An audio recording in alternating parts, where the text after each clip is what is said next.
Hello there, right here we have a brand new snapshot. This is 1.17.1 pre-release 2. So this is not for 1.18, but they're just fixing some bugs that they found in the full release of 1.17. So they're getting ready for a second version of 1.17. And this is a pre-release. So we kind of get to test out their changes, make sure everything looks good before they come out with another full release. And in this one, they did quite a few big ones, making diamond ore easier to find and also nerfing emerald ore, making it harder to find. We'll be taking a look at all the different changes, and I would really appreciate if you guys would hit the subscribe button as well as the bell, as only around 20% of you guys are subscribed. Let's see if we can get that up to 30%.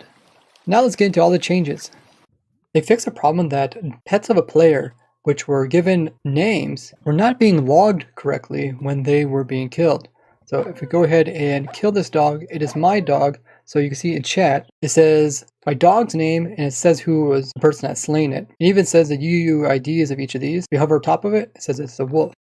When the player walks over top of blocks, it produces a special noise, but walking on top of calcite wasn't producing hardly any noise. Now you can hear it. Compare that with like amethyst. Sounds really cool. This also applied to placing the block down. Amethyst. I really like listening to the block placement and block walking sounds. The only problem is block placing is so much quieter than pistons or dispensers or explosions. They're just so loud that you can't really hear the nice small details in the game Minecraft. I personally would like them to add in some more sliders here for explosions, give us more variations. We can hear the cool sounds without having to constantly hear the obnoxious sounds. There was a problem that in creative, if you'd get this axolotl in a bucket and you would spawn it in, it always produced the same color axolotl. Now the same problem is also applying to the tropical fish bucket. And it seems like now you do get different types of tropical fish, but the axolotl bucket still seems to produce the same type. Now this problem with bucket of tropical fish was also applying to wandering traders. When they would sell you this, you'd end up getting a bucket, and every time you bought one from them, it'd always be the same type of fish inside of that bucket. Now this was just a problem that recently came up because when they first came out, I did test this and you could get all variations, but once again, now they fixed this so you can get all variations of tropical fish from a wandering trader. This is great if you're trying to collect all the variations, and if you use this in combination with my infinite trade trick that I showed with wandering traders and villagers, you can trade with them without them ever locking up.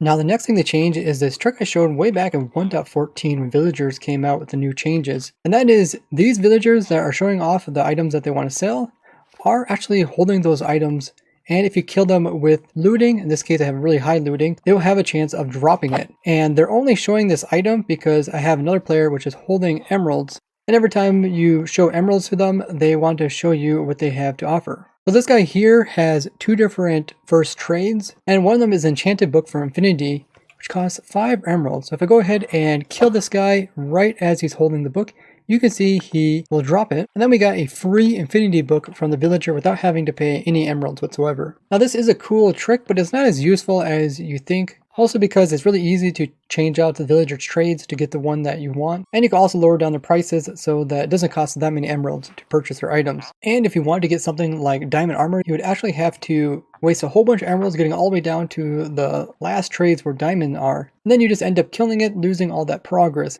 and just getting one diamond item out of it. So if you want to do it, make sure you do it before updating to the snapshot or above. In 1.17 Caves and Cliffs Update Part 1, they were having some problems with ore generation being different than in 1.16.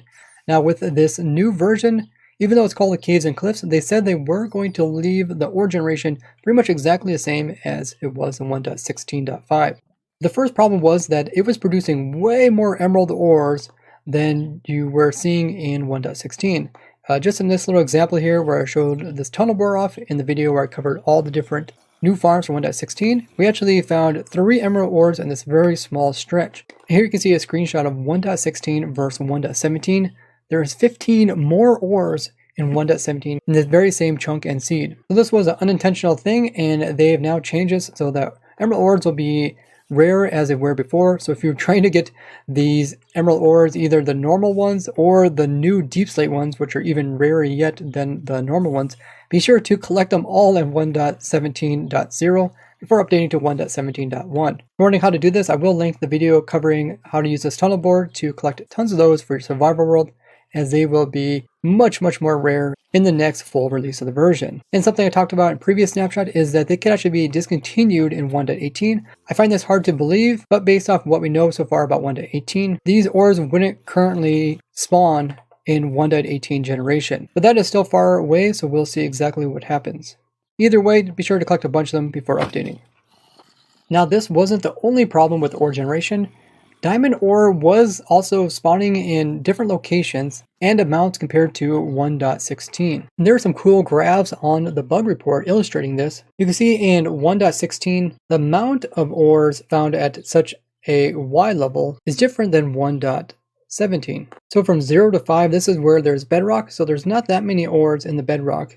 You can see for 1.16 there's more ores down lower, but typically people don't mine until Y level 10 so they don't have to run into lava. And here you can see that 1.16 the diamonds drop down quicker than in 1.17. Here's another graph. As you can see, the amounts gets bigger as you get out of the bedrock and going up in Y levels. And then it kind of plateaus here and then it goes down again once you go near Y level 16. Now compare this to 1.17, it's a little bit different, and this also changes with the amount of deep slate diamond ore types. And the main difference between these two graphs is you can see the amount, like the total amount that you get in 1.17 is around this 1700, where 1.16 it easily goes up into the 2000s. So overall there's less diamonds, even though there's both types of them. So they went ahead and fixed this so that it is once again like 1.16 as they said it should be until the 1.18 second part of Caves and Cliffs comes out.